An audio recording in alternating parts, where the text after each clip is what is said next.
Ciudad de México, la frecuencia de la Facultad de Derecho para el mundo. Canal Multimedia. Canal Multimedia presenta La Constitución, el Amparo y tú. Programa de los Colegios de Garantías y Amparo y Derecho Constitucional de la Facultad de Derecho de la UNAM. Conducido por Luciano Silva Ramírez y Guillermo Teutli Otero. Comenzamos.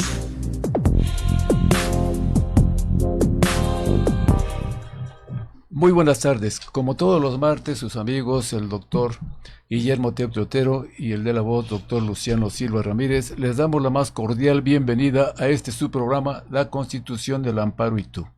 Un programa de la Facultad de Derecho de la Universidad Nacional Autónoma de México, así como de los colegios de profesores de garantías y amparo y el seminario de amparo de nuestra Facultad de Derecho. El día de hoy hablaremos de un tema sumamente importante, un tema que va a llevar ciertos aspectos de índole jurídico, político, constitucional, y es el tema que hemos denominado la reforma electoral y sus limitaciones al juicio de amparo. Para este programa hemos invitado a un querido profesor experto en la materia, el doctor Rogelio Rodríguez Garduño. Rogelio, de antemano, muchas gracias a nombre de nuestra directora, la doctora Sonia Venegas Álvarez, y obviamente de los profesores que integran el Colegio de Amparo y del Seminario, por acompañarnos a estos programas tan importantes, sobre todo hoy en día, que estamos en ciernes de diversas reformas a la Constitución, a las leyes secundarias. En este caso, estamos ahorita inmersos en una iniciativa de reformas a la ley de amparo, pero luego viene también la reforma en materia electoral. Entonces son temas que despiertan el interés general. Está en juego el interés general, el orden constitucional en la materia electoral y también en el juicio de amparo. Hoy por hoy, pues uno de los medios más efectivos para la tutela de la Constitución protegiendo derechos humanos. Por lo tanto, pues te agradezco de antemano. Y antes de que le demos el uso de la palabra a nuestro invitado, Guillermo. Muchas gracias, Luciano. Sí, en verdad, Rogelio, agradecemos mucho tu presencia una vez más en este programa, que siempre nos ilustra, siempre nos llena de conocimiento y despierta mucha curiosidad entre los alumnos. Déjame compensarte. Lo platicaba justamente en mis clases, tanto ayer y hoy, y todos están muy interesados a saber cuál es tu opinión. Te han visto en varias otras intervenciones y están realmente muy inquietos. Hay una cierta inquietud de no saber exactamente hacia dónde van o a dónde vamos. Y les preocupa mucho el México que van a encontrar mañana, ¿no? Que es el de ellos, ¿no? Pero efectivamente, estamos cumpliendo también un propósito de la directora, de la doctora Sonia Venegas, de acercar estos temas no nada más al alumnado, sino al público en general, y hacerlo de una manera muy fácil, muy coloquial, para que no sea tan técnica y la gente lo pueda entender y sepa qué está pasando en este país.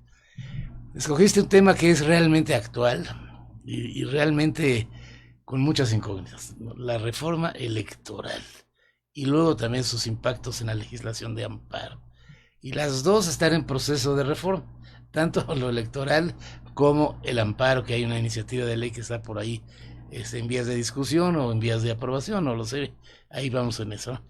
Pero muchas gracias, Rogelio, en verdad, nuevamente vamos a aprender, vamos a empezar quizás con el aspecto de la reforma electoral, ¿no? Porque era necesario, que se plantea, por qué hay que cambiarla, ¿no? Pero gracias nuevamente por estar con nosotros. Y antes de darle el uso de la palabra a nuestro invitado, brevemente comentar que el doctor Rogelio Rodríguez Garduño pues es profesor de carrera titularse de tiempo completo en el área de Derecho Constitucional, por oposición de la Facultad de Derecho de la UNAM, impartiendo entre otras materias precisamente del juicio de amparo y Derecho Procesal Constitucional. Muchas gracias y bienvenido, como siempre. Sí, eres muy bien recibido porque, como decía Guillermo, las opiniones que tú nos manejas, además, pues eres comentarista en los medios de comunicación, pues siempre es importante escuchar todas las opiniones, y qué mejor con alguien que es experto en la materia y que tienes también obras sobre el derecho procesal constitucional, amparo y por la materia electoral. Bueno, pues empezaría por agradecer primero a nuestra directora, a la doctora Sonia Venegas Álvarez, por abrir estos espacios y mantener ese nivel de excelencia y comunicación con todo el profesorado, los alumnos y la comunidad universitaria en lo general, y singularmente la Facultad de Derecho. Agradecerte, doctor Luciano Silva, por la generosidad de tu presentación y por el marco que nos das, y al doctor Guillermo Otero por esta invitación, segunda en un periodo corto, donde los temas a abordar son de toda actualidad. Se debaten en en el escenario público, en el escenario familiar, en las noticias recurrentemente, y son dos temas que sí mismo darían para un análisis particular, pero uno de ellos, si me lo permiten, es la reforma electoral. Nos ha dicho la Presidenta de la República, o eso ha anunciado, que esta reforma estará lista para presentarse al Congreso de la Unión para iniciar el proceso de reforma constitucional, porque entrañará reforma constitucional en el próximo mes de enero, en donde, para seguir los requisitos del artículo 135, habrá de llevarse a cabo la discusión después de la comisión que ha formado, encabezada por Pablo Gómez, y un grupo de comisionados que mantienen una doble labor, incluyendo al propio doctor Saldívar Lelo de la REA, y un grupo de personas que se van a encargar de esto. Y esta reforma, un poco acercándome a la materia, esta reforma es una reforma que ella manejó en su campaña política. Fue una oferta de campaña, y es una reforma que a priori creo que se vende bien. Porque desde 1977, de esta gran reforma electoral, que fue una antes y un después en la historia de nuestro país, creo que no hemos tenido una reforma electoral de gran calado. Amén de lo que podamos decir de esta, no hemos tenido una reforma electoral de gran calado. Y esta reforma de Reyes Heroles, que es un antes y un después en la vida política, económica y jurídica de este país, y sobre todo los derechos políticos electorales y el sistema de partidos, probablemente es un modelo que necesita revisarse. Y la Presidenta dice, entre sus ejes fundamentales, vamos a revisar lo que nos cuesta tener un Congreso del tamaño que lo tenemos, en cuanto al número de diputados y en cuanto al número de senadores. Tomando en consideración que la labor parlamentaria, sin embargo, necesaria en una república democrática, ha resultado con algunos vicios. Por ejemplo, por cuanto a los líderes de las bancadas, son singularmente los que vienen de las listas plurinominales, que son reserva de los propios partidos políticos. Ahora los vemos que dicen senador y diputado de la lista. Eso creo que es más claro, quiere decir que, porque no son los plurinominales, y eso es lo que la Presidenta pone en la mesa. Para quien nos escucha, en una democracia donde hay minorías, naturalmente, hay que escuchar a las minorías. Y la forma de tener la representación en un Congreso es que las minorías ocupen un escaño o curul. A partir de un principio que decía Adolfo Crisli Vivarrola, panista, que introduce junto con Gómez Morín estas ideas de esta representación proporcional. Si contienden dos candidatas o candidatos, y uno obtiene el 55% y otro el 40%, porque hubo alguien que obtuvo el 5%, ese 40% de personas que votaron por ese que no ganó deben ser escuchadas. Claro. Entonces, de ahí viene la representación proporcional pura. O sea, entendiéndose que esta es la que debería ser quien fue a la urna, quien se suba al escaño, a la curul. Sin embargo, como lo hemos manejado, es que, digamos, esos créditos electorales se van a los partidos políticos. Y los partidos políticos, a partir de una serie de proporciones por votación, por número de votación, en lo que sería las elecciones para tener a los que son de representación proporcional, en esta circunstancia no son los candidatos perdedores, sino es la lista del partido la que dice, aquí está en primera lista, en segunda lista, en tercera lista, asegurándose singularmente que sean los presidentes de los partidos políticos de oposición quienes sean los próximos senadores o senadoras de la República. Y esto es algo que crea una distorsión, porque ellos además se autodesignan después coordinadores de sus bancadas en el Senado o en la Cámara de Diputados. Lo mismo pasa con el partido gobernante. El partido en el poder tiene hoy en día en sus coordinadores parlamentarios a senadores que no ganaron en la urna, no fueron a la urna, vamos, salen de las listas. Entonces la Presidenta dice que eso hay que eliminarlo y que no podrá llevarse a cabo esta circunstancia. Antes la Presidenta hizo caminar una reforma constitucional que al seno del propio partido está generando polémica. El que además no se puedan transferir entre familiares los cargos, y el tema es que si hasta el 2030, que finalmente es lo que se logró en la reforma constitucional, o 2027, pero Están ligados los dos asuntos porque tiene que ver con acabar con esos grupos que dentro de los partidos políticos se han apoderado periódicamente del poder. Luego también habla ella de revisar la reelección inmediata o continua, que se han hecho buenas carreras parlamentarias, hay buenos tribunos, pero también es cierto que algunos ya, bueno, en presidencias municipales. Y uno de los temas que a nosotros nos atañe mucho es cómo quedan tanto el órgano electoral como los tribunales, ¿no? El órgano electoral, el INE actualmente, que quiero poner en la mesa a su mejor consideración y sobre todo de quien nos hace el favor de escuchar, el INE tiene una transformación ya, y esta transformación es llamarse INE y no IFE. Y cualquiera diría, oiga, ustedes los abogados son muy complicados en la semántica. No es un tema de semántica. El que sea un instituto federal hablaría de un federalismo, que se respeten a las entidades federativas que organicen sus esquemas electorales.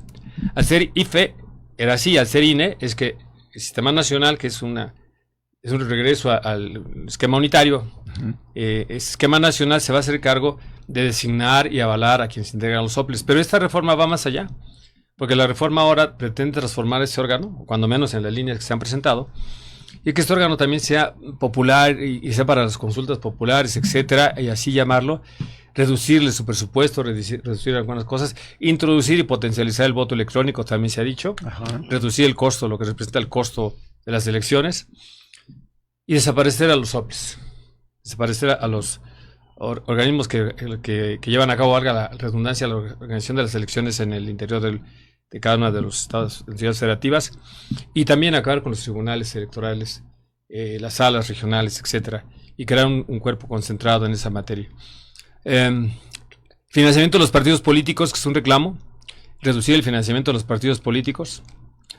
Se ha puesto en la mesa también la rendición de cuentas. Ves que quien hace una serie de promesas sería una especie de medidor de cumplimiento de promesas para ver en un momento dado si puede aspirar al siguiente periodo a la reelección de cargos como la propia presidencia. Bueno, tenemos reelección a la presidencia, en los diputados y senadores y las presidencias municipales. Así a bote pronto son algunas de las líneas que la presidenta ha encomendado a Pablo Gómez y a su equipo para presentar en enero la reforma electoral. Qué bien, qué interesante todo lo que mencionas. En realidad muy, muy interesante todos los puntos. También hablaron de la fiscalización de los recursos, del exceso de gastos, no nada más como instituto, sino también en lo personal, en las campañas mismas de los candidatos, que las fuentes de financiamiento es algo que a veces se presenta muy oscuro, ¿no? Y también de la inmunidad de los funcionarios electorales para asegurar que no tengan alguna consecuencia de cualquier índole por el desempeño de su labor. Sí, son puntos que todos ellos podemos tocar, y algunos de ellos creo yo que valdría la pena. Quizás no todos, el tiempo no nos da para tanto, pero sí hay que hacerlo, ¿no? El problema que pues se está planteando por varios sectores, pues es en torno a que si realmente se conserva la autonomía e independencia que debe de subsistir en el órgano electoral. Hoy por hoy, pues, el encargado de realizar las elecciones, por ejemplo, si nos vamos a lo que dice el artículo 60 de la Constitución de relación del 99, pues el INE es el que organiza las elecciones, es el que califica la elección, hace la asignación y las constancias, otorga las constancias de diputados, senadores al Congreso de la Unión, y esas resoluciones pues son impugnables ante las salas regionales del Tribunal Electoral, y a su vez las resoluciones de las salas electorales son impugnables ante la sala superior del Tribunal Electoral. En fin, esas cuestiones que se han planteado en torno si se pierde esa autonomía tanto del órgano encargado de organizar las elecciones o el órgano encargado de jurisdiccionalmente como máxima autoridad en la materia electoral, excepto cuando la Corte conoce de la acción de inconstitucionalidad para plantear resolver la inconstitucionalidad de normas en materia electoral. Entonces, claro, ahí es la que ha entrado preocupación en los sectores encargados de eso. Sería interesante pues tener ya algunos lineamientos en esos foros, porque ahorita tú nos has comentado muy bien y muy entendible y muy sintético lo que los ejes principales de la reforma. Ahora viene la situación de si se conserva esa autonomía, esa independencia del órgano autónomo que hoy también has recibido algunas críticas, observaciones de cómo se han venido desarrollando, sobre todo la elección de los jueces, magistrados, ministros. En fin, es un tema muy importante. Pero fíjate, Luciano, déjame preguntarte algo. Sí, claro, Guillermo. De los temas que se van a discutir es la representación en las cámaras, en las dos. Sí. Si recordamos un poco al auditorio, la idea de la Cámara de Diputados y Senadores viene de lo que se llamó la transacción de Connecticut de Estados Unidos, que finalmente se dijo diputados para la población, senadores para las entidades federativas, bajo el principio de representación igual. Eso se ha perdido en México. Desde el momento que tenemos 200 plurinominales que no representan a nadie, porque no son electos por un distrito, y tenemos 64 senadores, no, en realidad 28 nada más, que son electos también de una manera muy indirecta. Pero bueno, esos contra ellos que van, porque esos suman 628 legisladores, y de esos estamos hablando de 228 que son plurinominales. Yo recuerdo, tú bien lo mencionas, la reforma política de Reyes Heroles fue la idea de decir, tenemos que hacer plural al poder legislativo. Las minorías en la democracia tienen que ser escuchadas. En la democracia no siempre gana la mayoría, gana el consenso o gana la idea de la mejor idea. Entonces, pero hay que oírlas. No tenemos el monopolio. Y lo hicieron. Empezaron con la representación proporcional. Yo creo que al final de cuentas es una buena idea la representación proporcional. Y ahora da la idea o da la impresión de que la reforma electoral quiere quitar la representación. Si la quitamos y revisamos las cifras electorales de la última elección, el partido en el poder va a agradecer que quitemos las representaciones porque va a tener la mayoría calificada sin lugar a dudas. Ahora, ¿tú cómo ves esa situación? Bueno, decía hace un momento que hay dos formas de representación proporcional. Y una es, la que el perdedor tiene derecho a una silla. Derecho a una silla porque representa a un porcentaje de votantes que simpatizaron con él o con su partido político. Esa sería de manera directa. Y la manera indirecta, la manera de representación proporcional indirecta, es que sean por las ideologías, pero que el mínimo sea que hayan sido competidores, no necesariamente en su distrito, sino las listas se conformen por quienes fueron a la urna. O sea, no uno a uno, sino los que fueron a la urna y tuvieron el mayor número de votantes o simpatías para de ahí poder tener el tema de los plurinominales.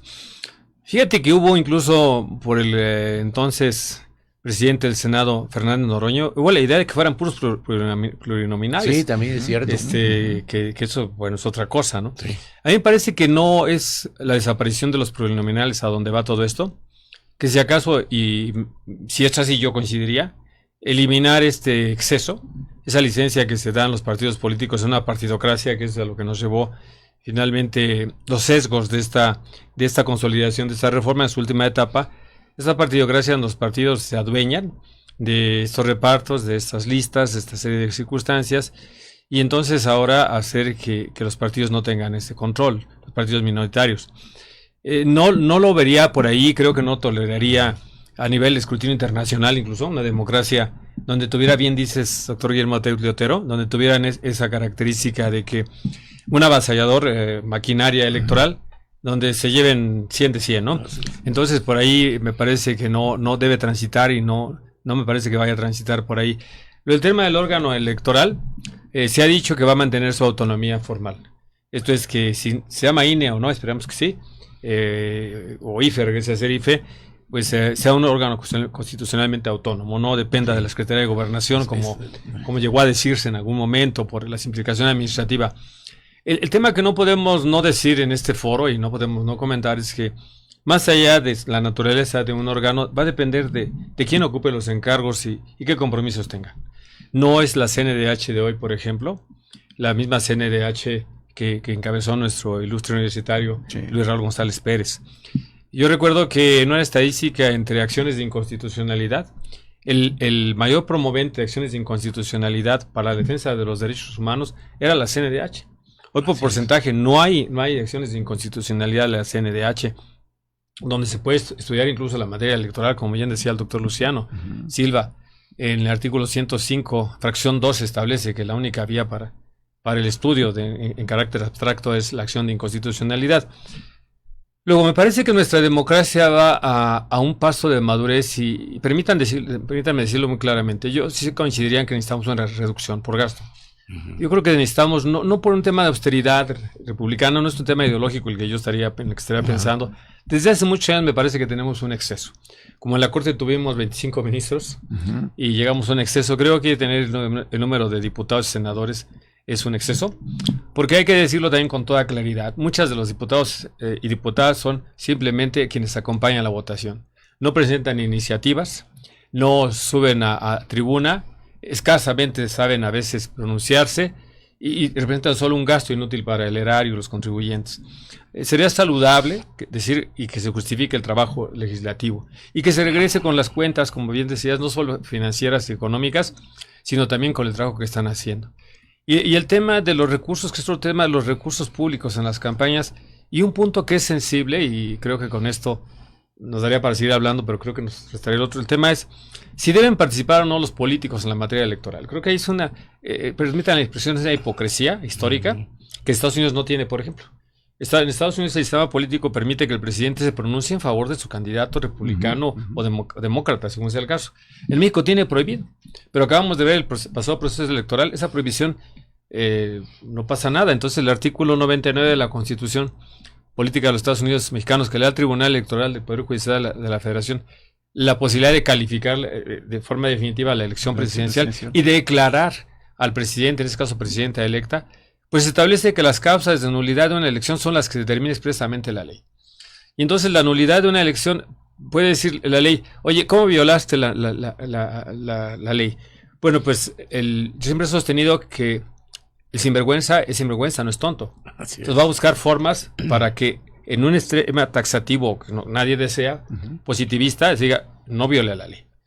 Porque la trampa que hice no caía en el presupuesto de la ley. Claro. Entonces esa circunstancia nos lleva a pensar que un presidente o una presidenta, sobre todo presidentes muy fuertes, incidan directamente en la elección. Recuerdo cuando en la elección de Calderón versus López Obrador, el Tribunal Electoral dijo, estuvo a punto de afectar el resultado de la elección de intervención de Vicente Fox Quesada. O sea, ¿cuál es ese a punto? ¿Cuál es esa forma de graduar? Y a mí me parece que lo mejor sería soltarlos y que le entren a la arena política y no estar diciendo que el fin de semana se van a hacer campaña porque sería descanso cuando pues tienen los recursos públicos, evidentemente. Claro. Y luego pues ver de dónde entran los recursos, doctor Guillermo Otero, doctor Luciano Silva, ¿de dónde entran los recursos? Es un hecho que México se debate en un gran problema donde los factores reales de poder, ahora reconozcamos los grupos de la delincuencia, están metiendo el dinero y están metiendo todos los elementos para poner presidentes municipales, sobre todo en zonas, ya no digamos, ojalá que no sea el caso, algunos gobernadores en Nayarit, cuando menos fue una muestra, y incidir en la delincuencia participando en los asuntos políticos del país. Yo creo que la reforma política electoral debe ir hacia ese camino para buscar sanear esa situación. Sí, y yo por eso insistía en la importancia que tiene la disminución de un poder legislativo obeso, sí, pero yo creo que es más importante, claro, todo es importante en este momento, con lo que se está comentando aquí, pero sí es importante ver el órgano de control en materia político-electoral, porque recordemos cómo se fueron dando reformas en ese sentido. En 1987 por primera vez tuvimos aquí un órgano especializado, un tribunal especializado, el Tribunal Contencioso Electoral, que fue el antecedente de lo que hoy tenemos como el Tribunal Electoral del Poder Judicial de la Federación.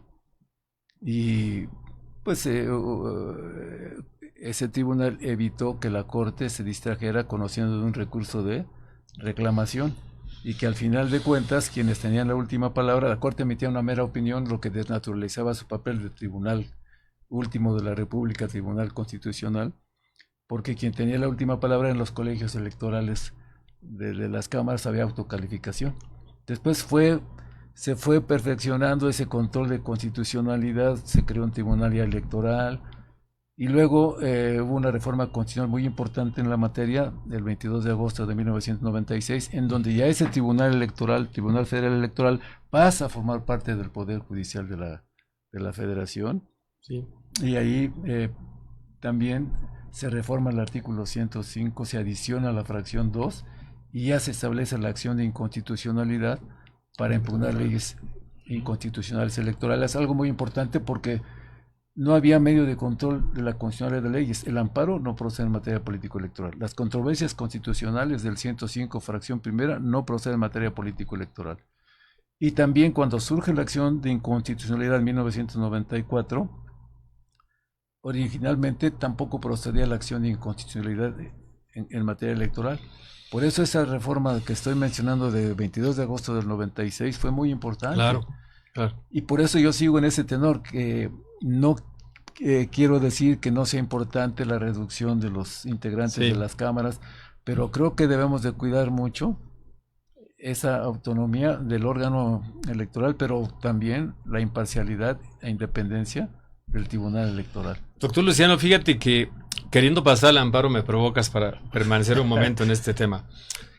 Porque recordar la llamada incompetencia de origen del Tribunal del Poder Judicial de la Federación, nuestro país, pese a su evolución constitucional, que tuvo la posibilidad de elegir a sus jueces, a sus ministros, en los hechos tenemos muy pocos antecedentes de que lo hayamos realizado. Pero hoy ya los elegimos y el 27 terminaremos de elegirlos. El amparo Morelos, que el ministro Iglesias estableció la incompetencia de origen, que permitió y después cambió la teoría de la incompetencia de origen, decía, es que un juez no puede, por ejemplo, revisar la legitimidad del que lo creó, porque a los jueces no se les elige, ellos son, digamos, designados o hay un proceso por los órganos democráticamente establecidos. Ahora que son electos, me parece que no hay una razón, si me lo permiten, para que siga existiendo el Tribunal Electoral del Poder Judicial de la Federación. El Tribunal Electoral del Poder Judicial de la Federación debería desaparecer porque ya no hay una incompetencia de origen de los jueces. Los jueces tienen el respaldo del elector.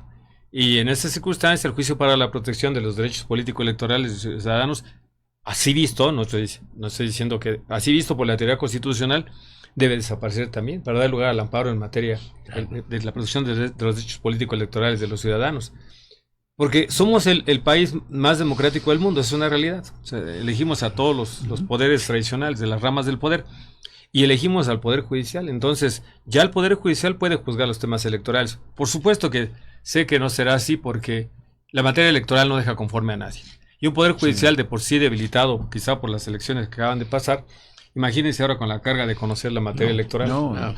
Fíjate que eso es importantísimo porque si queremos que se consolide la Suprema Corte como Tribunal Constitucional Independiente, debe asumir las funciones que tienen los tribunales constitucionales y una de ellas es conocer los problemas electorales, incluso sobre partidos políticos, cuándo cancelar sus registros, etcétera, etcétera. O sea, es un tema novedoso aquí en México, pero que en otros vemos, si vamos al derecho comparado, pues eso es lo que caracteriza a un tribunal constitucional, netamente constitucional. Claro. Fíjate que antes de que pasemos a la parte del amparo, hay un sentimiento, se percibe, y por lo menos lo percibí yo en algunos alumnos de la facultad, e inclusive en algunos compañeros, algunos colegas, profesores. ¿A dónde va a ir este proceso de consulta popular? ¿Hacia dónde va a ir? Todo el mundo partió de la idea de que el proyecto de reforma electoral ya está analizado, discutido y aprobado por quienes deben aprobarlo en su momento. No me refiero al legislativo ni al constituyente, sino a quien lo ha propuesto, ¿no? Y luego crean una comisión en la que es bastante sui generis su composición, que es lo que me cuestionan, me preguntan, y yo a mi vez me lo pregunto yo también, porque con ellos estoy queriendo ver cuál va a ser el resultado. Si me permites, voy a... Sí, por favor. Es una comisión que preside Pablo Gómez, que prácticamente es el único que tiene experiencia electoral, y una larga experiencia electoral sin lugar a dudas. Pero luego está Arturo Saldívar, que no tiene ninguna experiencia electoral. Está Rosa Isela Rodríguez, José Antonio Peña, que es muy bueno para las telecomunicaciones, la cuestión digital, pero no. Luego está Ernestina Godoy, Jesús Ramírez Cuevas. Pero todos ellos están todos, si me permite, que es la crítica que hacen, del mismo color. Entonces, si tú le estás poniendo verde más verde, a ver cuál va a ser el resultado, pues verde. Y entonces la pregunta dicen, bueno, ¿para qué tantos foros? Cada uno de ellos está en el responsabilizado de 5 o 6 foros en 5 o 6 estados diferentes, que lo van a ir haciendo de aquí hasta enero, que ya se sienten y redacten según esto todos los aportes y vean qué se puede hacer. La pregunta que me hacen es si tiene sentido, si no está ya todo esto decidido. Bueno, me parece que en un sentido lógico, como lo planteas, y sin ofender la inteligencia de nadie, parece que ya se ha redactado. Ahora, quizá en este momento lo que se hace es sacar a ver cómo resiste un poco el tema de los medios, de los analistas, y por qué no también decirlo, de las propias personas en esas asambleas que puedan haber. A veces se sueltan estas cosas para ver qué tanto resisten. Y si resisten, pues salen muy bien. No es que se vaya a redactar, como decías, a partir de esas consultas y se recoja ya como en la polis griega, como en la ágora, No. y se empieza a redactar, no. Es que esto está y se va a presentar cuando menos en líneas de ideas, en documentos, en cuadros, y ya los documentos están redactados. Y algunos probablemente los ciertos actores políticos los estemos subestimando. En tiempos de Salinas de Gortari, creo que uno de los grandes defectos de este presidente fue subestimar a un PRI que parecía ya morirse. Pues no se murió. Cuando no con él, a él creo que le pasó una factura. Entonces, un partido que en este momento se encuentra fragmentado y que le vas a tocar, por ejemplo, donde ya en ese proceso que yo me refería, ya un hermano probablemente no vaya a la gubernatura, ¿no? Donde un papá no vaya a la gubernatura en 2027. Donde, digamos, el financiamiento de los partidos políticos, solo los partidos políticos tienen prerrogativas, financiamiento, espacios en medios, pues multimillonarios. Entonces, ¿qué tanto soportan el PRD eran tribus, en este caso, estas fragmentaciones que está sufriendo el partido en el poder, y qué tanto aguantan o resisten ciertos grupos empresariales, de sindicatos, esas bases populares? Y me parece que si aguanta, pues se va a presentar y será lo que tenían ya redactado hace un mes, y en enero veremos pues, un poco quizá afinado el documento. Okay. Sí, muy bien. Sí, son cuestiones que surgen y que en un momento dado en la opinión pública también te pueden tener algún peso. Lo estamos viendo ahorita a propósito de lo que vamos a hablar del amparo, lo que está pasando con la iniciativa de reformas a la ley de amparo. Ha sido un tema que ha despertado ámpula, polémico, pues de interés general. Claro, claro, absolutamente. El amparo es, primero que nada, es nuestra hechura. Pues sí, claro. México tiene 2 hechuras, de una hablaré y la otra será materia jurídica para presumirla a nivel mundial, es el juicio de amparo, donde el apellido ilustre Otero se va a destacar siempre desde 1842 con el acta de reformas del grupo minoritario, y donde creamos un juicio especial con una jurisdicción especial porque nuestra estructura constitucional no soportaba, o los jueces no estuvieron a la altura de soportar un esquema efectivo de división de poderes, y nace el juicio de amparo, pues en cierta medida también para poner en orden a los jueces, al ejecutivo, al legislativo y singularmente a las autoridades administrativas, policiales. Y nuestro juicio de amparo pues, se ha desarrollado a grado de ser un modelo a nivel mundial. Envidiado por todo. Envidiado sí, por claro. los alemanes. Alguna vez vinieron a México y nos comentaron que el libro más traducido de un idioma extranjero al alemán en materia académica, de cualquier materia, o sea, no solo del derecho, era el libro de juicio de amparo del maestro Burgoa Orihuela. Lo que no entendían ellos era por qué nosotros, declarando normas inconstitucionales, sean dentro del sistema. Y bueno, pues un poco esto tiene que ver con que el juicio de amparo nació con un doble sistema de control. Sistema de control en sede judicial, con esta nueva figura que se creó, el juicio de amparo, esta figura singular, y un control parlamentario, legislativo, que después quitaría Ponciano Arriaga en 1857 con la Constitución. De ahí para acá tenemos un amparo que es evolucionado y me voy a posicionar hasta 2011, donde se trató de hacer un antes y un después con el juicio de amparo. Un juicio de amparo que había recogido algunos vicios severos. Y en 2011, el 6 de junio de 2011, con la reforma constitucional, se pretende abatir e incorporar elementos novedosos como el interés legítimo, que hoy estará a debate. Está a debate porque el acceso al juicio de amparo era bajo el interés jurídico, el agravio personal y directo. Era y es. porque sigue coexistiendo con el interés legítimo. Por ejemplo, para el juicio de amparo directo siempre vamos a ir con el interés jurídico. Para mis alumnos, ¿qué es interés jurídico? Es el agravio personal y derecho a la esfera subjetiva, a la esfera de un sujeto en sus derechos identificados plenamente. Por ejemplo, yo tengo derecho a la propiedad, sí, abstractamente, pero mi derecho a la propiedad tiene que vincularme con la cosa que es mi propiedad. Perfecto. Y entonces hay una afectación a la cosa que es mi propiedad porque el poder público me la afecta. Entonces hay un agravio personal y directo a mi esfera de derechos subjetivos. Y en contrapartida, el interés legítimo sería... Interés jurídico sería... El legítimo. El interés legítimo sería aquella especial situación frente al orden jurídico que me hace vulnerar un derecho existente en la Constitución o en los tratados internacionales, llamados así por algunos derechos difusos que están disponibles, y que es real, que es actual, y hasta este momento, antes de la reforma, que es jurídicamente relevante. Sí. Esto es que yo tengo derechos que ni siquiera me imagino, porque los vivo y los disfruto. Tengo derecho, por ejemplo, a una vivienda digna, porque todas y todos los quienes nos están escuchando estarán en su casa y dirán, mi vivienda es digna. Claro que tu vivienda es digna. Sea rentada o comprada no tiene nada que ver con eso. Quiere decir que la habitas en condiciones armónicas, quizá el rayo de luz que nunca apreciaste, es una forma de dignidad, la no humedad en tu vivienda. Y voy a adelantar un poco, ¿qué pasa si se llega y se construye un hospital público a un lado de tu casa y ya no tienes el rayo de luz y está tu casa húmeda y está con asentamientos? El carácter digno de esa vivienda se ha menoscabado.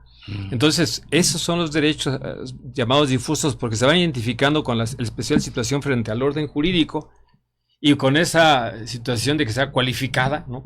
Que sea real. La cuestión no especulativa. Oye, ya están construyendo, mira, ya está el proyecto de desarrollo, ya están las licencias, ya está la expropiación a un lado, ya están excavando, ¿no?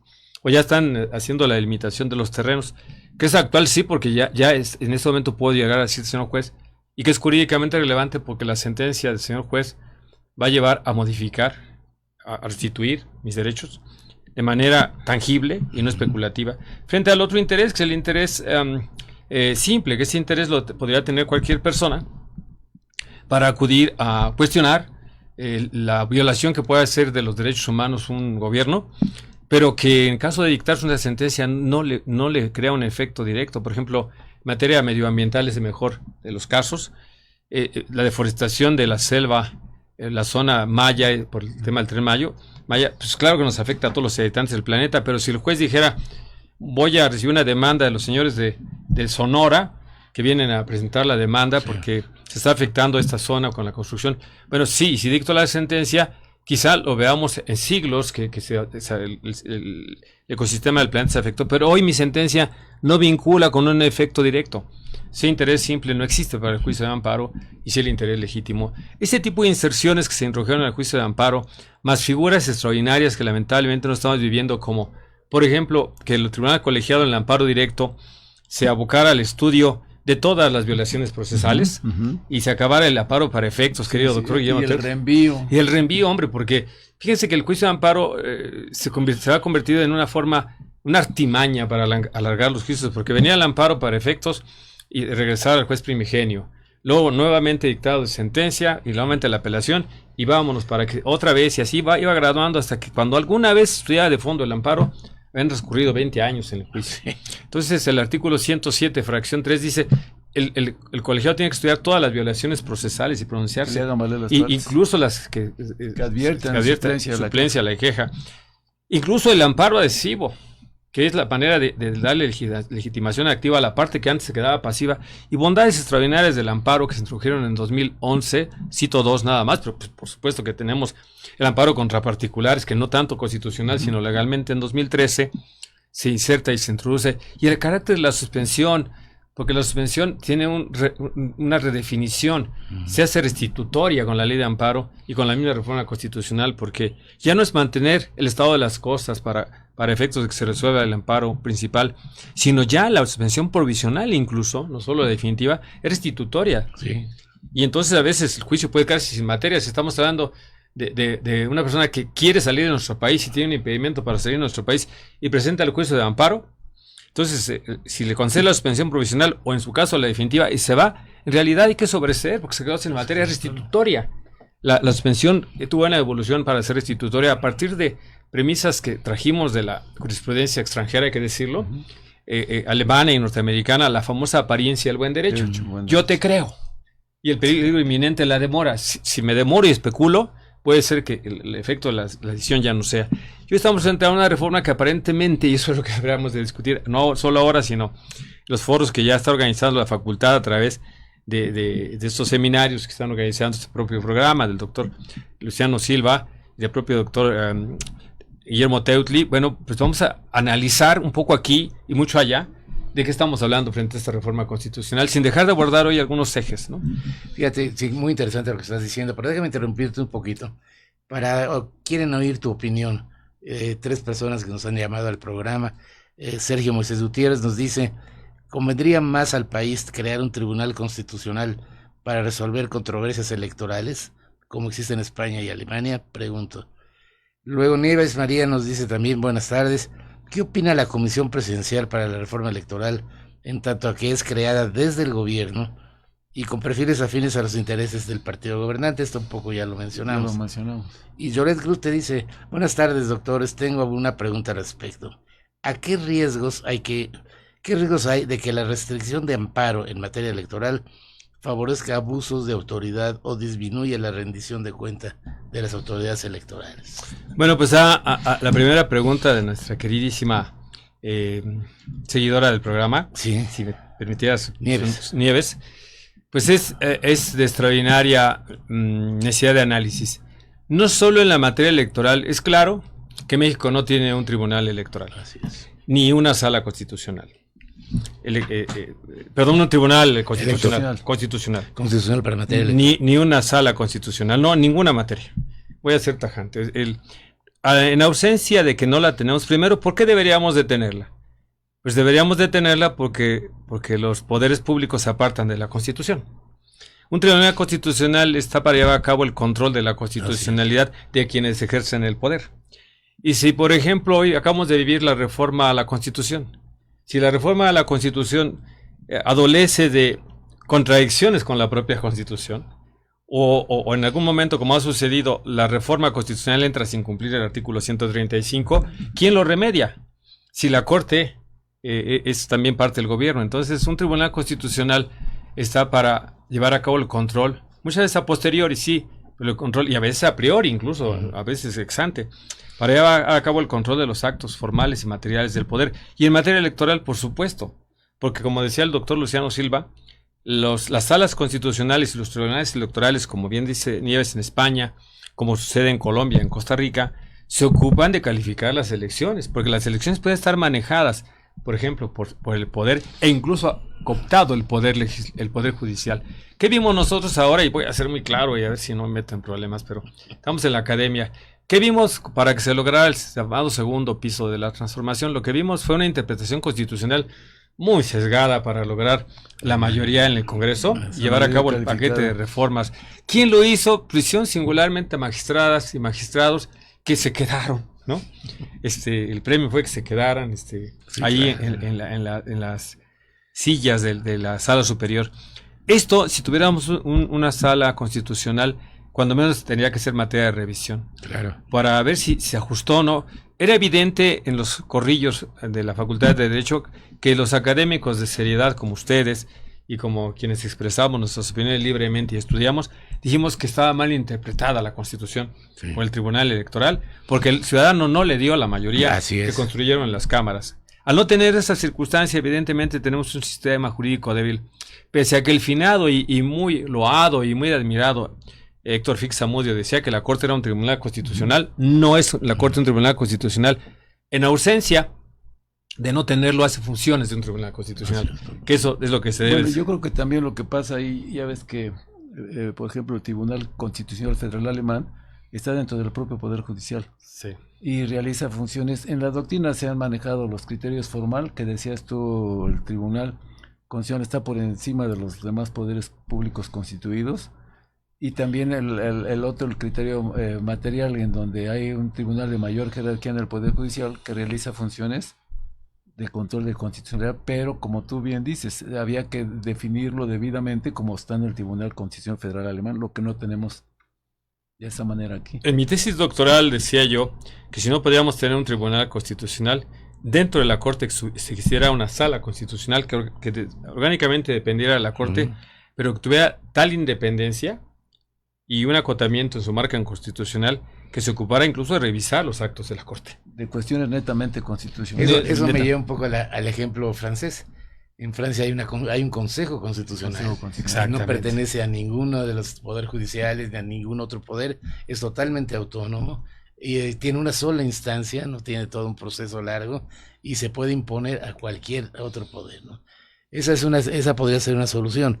El defecto en Francia es que el ciudadano o el francés normal no tiene acceso a la justicia constitucional en forma directa. Por eso hay una corriente ahí entre los constitucionalistas franceses de jalar el amparo, la visión mexicana del amparo, que quieren está pensando jalar la versión española, pero no les acaba de convencer, entonces están estudiando la versión mexicana, si es mucho más efectiva, aunque evidentemente le encuentran sus pros y contras. Pero la idea de un tribunal constitucional, a mí me gusta más la idea de un consejo constitucional, o tribunal, pero autónomo, pero fuera de los otros dos, que no tenga la influencia y que tenga capacidad de revisar las resoluciones de cualquier autoridad. Porque también había que analizar, ¿no?, la corriente material como el Tribunal Constitucional Federal Alemán, a estudiarlo bien, y quizás fuera más práctico tenerlo, porque aquí pues es el tribunal de mayor jerarquía en el Poder Judicial, pues es la Suprema Corte. O sea, son temas que necesitamos hacer 2 o 3 programas al respecto. Claro, pero en esta recta final tan interesante, siempre las cosas interesantes se acercan a su fin, pero yo creo que le debemos a quien nos escucha y nos oye, cuando menos delinear qué se está haciendo en materia de la reforma a la ley de amparo. Ya se encuentra la iniciativa en el Senado de la República como Cámara de Origen, y la reforma es pública, la iniciativa de reforma es pública y abarca ejes tales como justamente la revisión del interés legítimo, el tema de la suspensión en materia tributaria, en materia de bloqueo de cuentas por lavado de dinero, créditos, para fortalecer a la unidad de inteligencia financiera. En esos 2 puntos, voy a ser brevísimo, en esos 2 puntos... Antes que se nos acabe el tiempo, le están quitando responsabilidad a la autoridad que no respeta el amparo. Eso también viene en la reforma. Y bueno... Eso también aprovecho para decir. Claro. Hay varias cosas. Hay varias cosas. Esta cuestión de que se acota la suspensión, porque la unidad de inteligencia financiera bloqueaba las cuentas o las bloquea, vas al amparo por los defectos de la propia naturaleza, un órgano es concentrado de la Secretaría de Hacienda, la unidad de inteligencia financiera, y si no le obsequia al juez, entonces te vas porque se ve el artículo 14 constitucional y te van a conceder la suspensión provisional y desbloquear las cuentas. Entonces ahora dice, por ministerio de ley, con reserva de ley, el juez no debe otorgar la suspensión cuando se trate de bloqueo. Aunque no haya pasado por un juez, me pregunto, entonces es todo un tema. Es todo un tema. Hace nugatoria la suspensión provisional. Hace nugatoria, y en materia fiscal, cuando un crédito esté determinado, tendremos que esperar hasta que esté en ejecución para que se pueda llevar a cabo la suspensión. Con el riesgo que se quede sin materia al fondo. Pero debo decir y debo reconocer que en los foros a los que he sido invitado, no queda muy claro si todavía puede ir al recurso. La iniciativa dice que no, a la revocación, y ni al Tribunal Contencioso Administrativo en el llamado juicio de nulidad. Y habrá que ver cómo se discute en el Senado, estas mesas, etcétera, los que decía el doctor, si vale la pena hacerlo o no. Y luego el tema de si las autoridades, la sentencia de amparo, que de por sí es débil por su naturaleza, es débil la sentencia del juicio de amparo porque la dicta un poder esencialmente sobre otros poderes. O sea, el juez de amparo no deja de ser parte del Poder Judicial, por supuesto. El juez de distrito, el colegiado de apelación, el colegiado o incluso la corte forman parte del poder. ¿Y se la dictan a quién? Se la dictan al Ejecutivo, o se la dictan a un órgano constitucionalmente autónomo, etcétera. Y entonces el tema es cómo someto a un órgano del poder con otro para poder. Que cumpla con y luego en esquemas financieros, cómo voy e intervengo, por ejemplo, la tesorería de un municipio donde su presupuesto es de 25 millones, si la sentencia en un amparo directo en materia laboral es de 25 millones y lo dejo sin recursos para pagar las nóminas de limpias, etcétera, etcétera. Entonces esa debilidad de la sentencia hace que nos preguntemos cómo es que se cumplió la sentencia. Y bueno, pues hay los incumplimientos contumaces de las sentencias, muchas veces por la imposibilidad jurídica o material de cumplimiento, que la Corte ha dicho que es muy excepcional que pueda decirse que un incumplimiento es justificado. La regla es que todo incumplimiento es injustificado, por eso se preserva y eso me tranquiliza y celebro, se preserva la Constitución en su artículo 107, fracción 16. Esta reforma es legal, Así no es constitucional. No la Constitución. Entonces, todavía si una autoridad está en incumplimiento con el incidente en ejecución, que llegue a la Suprema Corte de Justicia de la Nación, se le separa el cargo, se le envía al juez, dice, a consignarse, digo, el lenguaje del procedimiento inquisitorio, y a partir de ahí se le destituye a él y a su superior jerárquico, etcétera. Ahora, el que no paguen las multas de su peculio ha causado un gran tema, sino que las paguen del erario donde trabaja, cuando son medidas de apremio. Pues perdón que la interrupción, pero el tiempo nos ha ganado, pero sí va la propaganda. Ya en la facultad ya estás invitado al foro que estamos organizando el seminario sobre el análisis y propuestas en torno a la iniciativa de reformas a la ley de amparo. O sea que la facultad, el colegio, ya hemos diseñado el evento donde se va a discutir a profundidad todas las cuestiones que se plantean en la iniciativa de reforma y que ya están próximas a desarrollarse en la facultad. Pero estaremos muy atentos al evento. Pero y haya que agradecerle a Rogelio que nos haya para variar compartido sus que haya experiencias. estado con nosotros. Gracias a ustedes, directora. Y que sí, es indudable que sigamos en estos programas. Estás cordialmente invitado. Públicamente te estamos emplazando para que platiquemos ahora que lo que vamos a plantear en los foros que estamos realizando en la facultad a partir de la siguiente semana, y que se lo transmitamos a nuestros radioescuchas. Así es de que... Bueno, pues muy agradecido y invitamos a que nos sigan allá en esos foros. Claro que sí. Muchas gracias. Gracias, Rogelio. Recordamos a nuestro auditorio que todos los martes se transmite este programa de la Constitución del Amparo y tú. Así es de que hasta la próxima. Muchas gracias. La Facultad de Derecho agradece a quienes realizaron este programa, conductores, invitados y productores, quienes participan de manera honoraria. En News, Canal Multimedia. Derecho a tus oídos.